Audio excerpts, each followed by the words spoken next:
Mainit-init na chismis. Mel Mariano at Donnie Pangilinan kinilig sa ginawa ni Tita Maricel. Lak sa Pangilinan is ino ba naman kasi ang hindi kikiligin roon, hindi ba?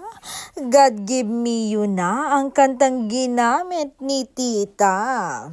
God give me you ay tungkol sa pag-ibig na pinagkaloob ng Diyos.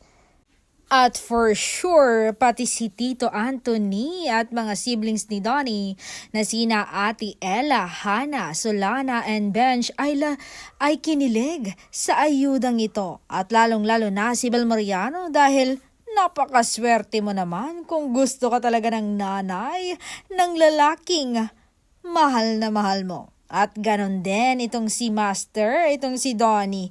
Kinilig rin dahil gusto ng mama niya ang babaeng mahal na mahal niya. In short, bashers at yung gusto pang pumila.